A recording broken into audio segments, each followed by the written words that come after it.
In this video, we're going to be trying out this ToAuto 5 litre wax melter because, well, for now, we're doing our candle making in the evenings and weekends mostly. So we need something to be faster than a double boiler or our little hot plate stirrer that we've been using. So we thought we'd try this out. And why we like this is because the boiler part is high up, so you can put your jug underneath and collect the wax, so we don't need to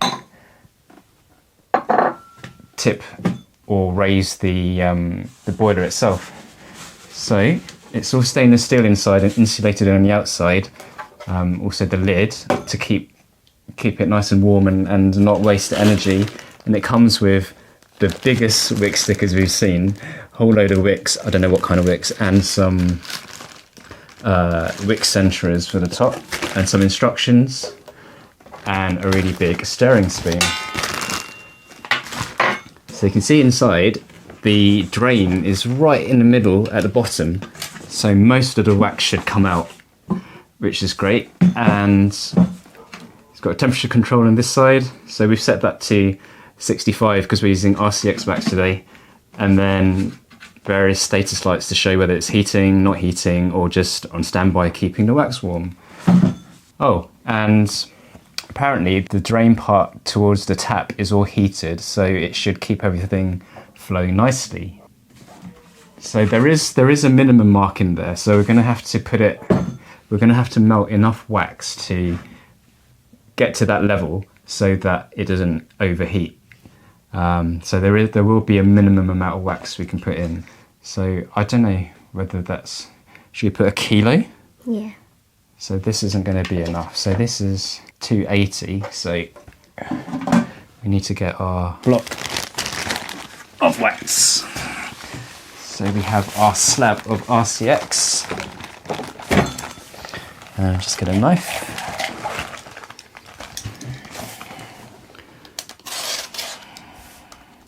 So this is 12.5 kilos. So after this little guy, 800 grams, you have to get a box like this. I think we need to cut into the bag. And it's one big block. one big block like that. So we're gonna have to chip some off.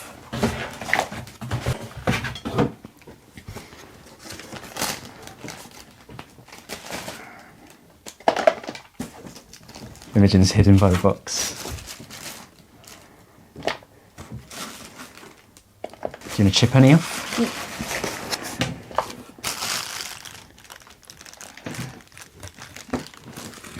That's it.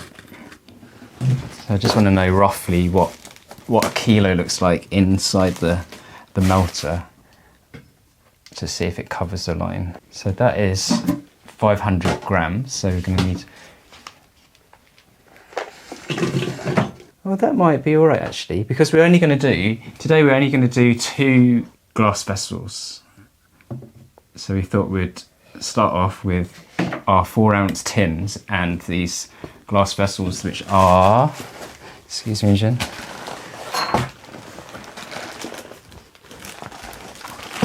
which are 7 ounces.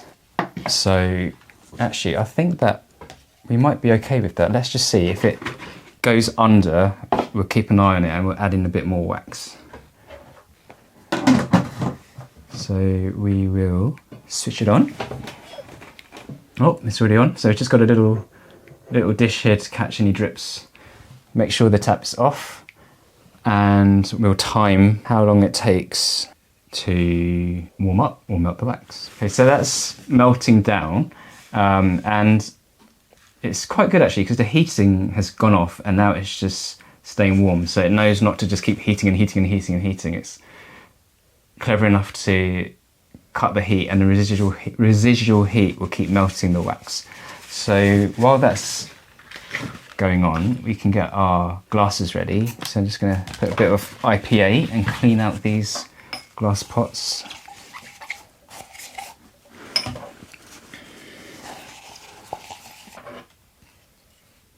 So this This is a 3D wick, print. 3D printed wick centering tool from ED Creation. And what I like about it is it has a little magnet here. So you put your wick there and the magnet holds it, and when you put it into your vessel, let's move this. Do you want to see it, Imogen? When you put it into the vessel, hang on, you need to take the wick sticker off. So don't mind the tape, I kind of bought a bit of a smaller size for these vessels because I overcompensated for the taper, but you can get them in different sizes down to the millimeter. And yeah, and there's also another magnet here so that it holds this up, and this is quite new and still not very loose, but eventually it will loosen, and if you held this, the middle bit will probably drop down. So the magnet holds it in, and then another magnet holds the wick there. So you just pop it in to your vessel, and then you just push down nice and straight. Yeah, give it, and then lift the whole thing up. And then there we have one nicely centered wick. And then do the same for that one, yeah. So if you pop it in, I'll just check the wax. So I think this stirring spoon is probably for the bigger melters, but it's still handy.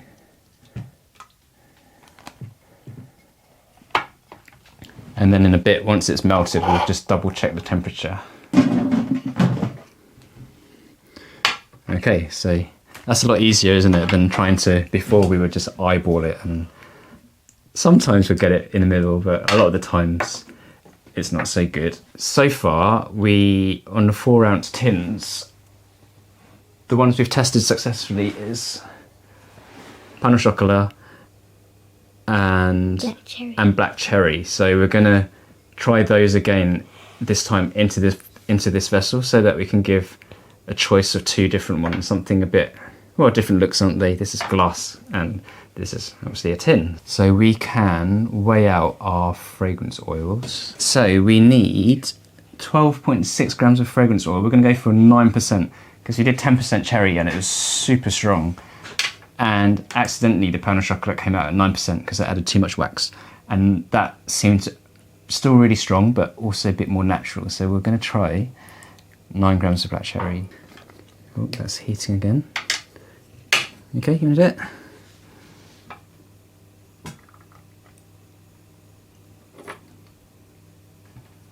So get in here. So we'll put that one with that one. And let's see how this is going on. It's melting down nicely. I think, yeah, we're quite a low temperature, so I think we shouldn't have issues with overheating. So, you know, just zero that again. You want to zero it? We'll put in pain au chocolat, it'll be the same, 12.6. Let's do it? Yeah. Okay.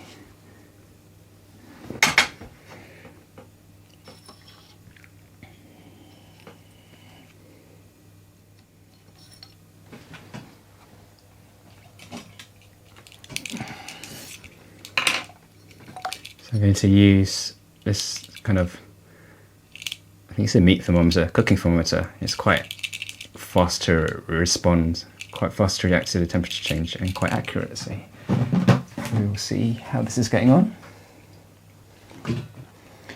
It's about 63, so not bad at all actually, because that's set just using the analog dial at 65, which is already roughly 65. So it's pretty good. Okay. Right, good stuff. Yeah, put that away. Let's close this. And we'll pop that. And we'll come back when this is melted. Okay, so this has melted to wax and it's been 23 minutes. Just set at 70. So I had to raise the temperature on the temperature dial by 5 degrees to 70 to get the wax at 65.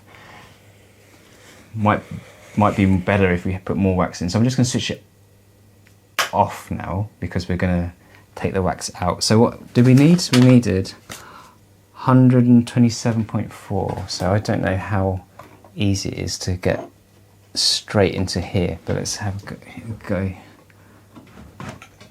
Oh, yeah, it can control it quite well. Yeah, so it's a really, you can control the flow really well. Oh, 127.4, 127.39, I think that's close enough. Alright, so put that there. And it doesn't, the spout doesn't drip. So, the reason I've got this hot plate still is, let's see the temperature. So the wax is at 60. So I'm going to put this on, because when we add the fragrance oil, do you want to do cherry first? Yeah? Yeah, so cherry. We'll let this warm back up. And now do you want to zero your stopwatch, and we're going to have to stir it for 2 minutes. So we'll let this get back up to 60, because when we add the fragrance oil in, it drops the temperature of the wax. I've got the timer ready. Okay. Okay, started. So we're keeping a really close eye on temperature. So you see now it's 62, and if I pour this in, it's dropped down to 51. So stop the timer, and I think we only count it when it's back up to 60, because I think the oil has to be added in at 60, so if it's under, can you see it's kind of a bit cloudy? Yeah. So when it's at, what I found earlier in the week when I was doing the others, when it's at temperature, it dissolves in, the oil dissolves into the wax really nicely. You don't get this kind of cloudiness. Alright, you can start it now, and then we'll do 2 minutes. Now? Yeah, start. That's it. So you're still liking candle making after maybe 2 months? Okay, so we'll stop that. Can I do it? Oh, we can't pour it in yet actually. Oh, yes. Silly me. We need to wait for it to get down to, what did I say here? We're going to try 45 degrees. So put that to the side. I always forget, and I always just want to pour it in.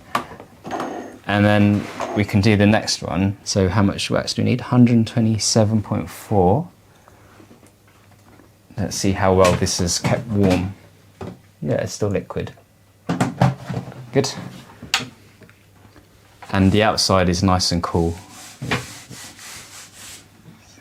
Because some don't have this insulation, so if you touched it and it's really hot, like if you touched the hot plate, it could burn you. Yeah, so it's just nicer that it's not going to burn. 127.4. So this is quite handy that we can, when we're doing individual candles, we can still use it like this and just draw off the wax that we need. So then we can leave some in there, and then we can melt it. Overshot, but yeah, you're not. Their instructions say don't leave it in there, but I think you can, and then we'll just Melt it. melt it again. Yeah. So we'll see the temperature of this. Let's get another thermometer. Can't have too many thermometers when you're doing this kind of thing. So it's cooled down to about 54 degrees. And then with this, when we want to make lots of candles, all the same scent, we can draw off the wax into a big jug, put in the scent. So it'd be less fiddly. I think when we're doing one by one different scents, it's quite fiddly. But we kind of have to test, just make one, just in case it's no good. You don't want to make a whole load of candles. You just want to make one to test. Yeah, and then when you know it works, that recipe works, then you can make lots. And we've got to do the burn test as well. Is that temperature? I think we can put this in. Should I set the timer? Let it get back up to temperature first. It's all cloudy. Yeah, you'll see it start to dissolve in. So what, this is panel shot. Yeah, panel shot. Okay, see that's gone down to 55. All right, I think you can start the timer. Yeah, it's close enough. 60. Okay, let's take that off. Don't want it to get too hot. Gonna do any stirring? Got minutes to go. So this is now at 45. So we'll give it a gentle mix. Which one is this? Cherry? Yeah. Oh, definitely cherry. Okay.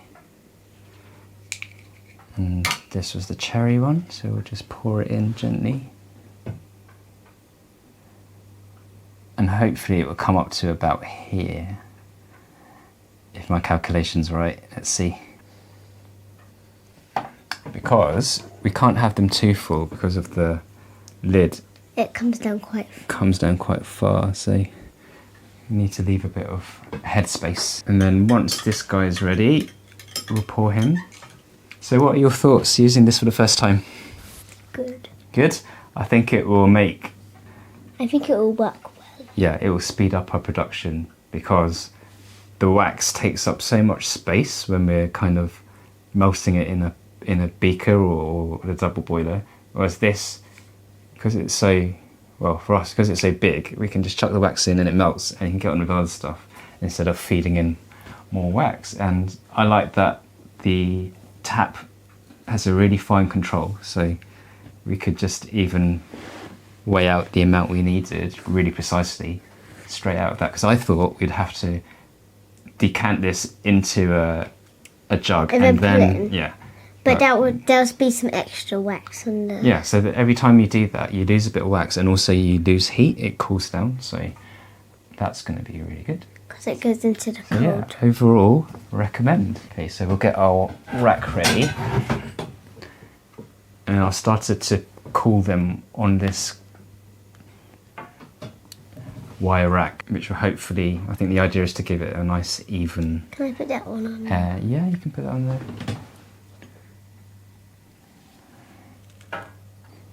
Actually, we can... Beaker of it cool as well, that's right.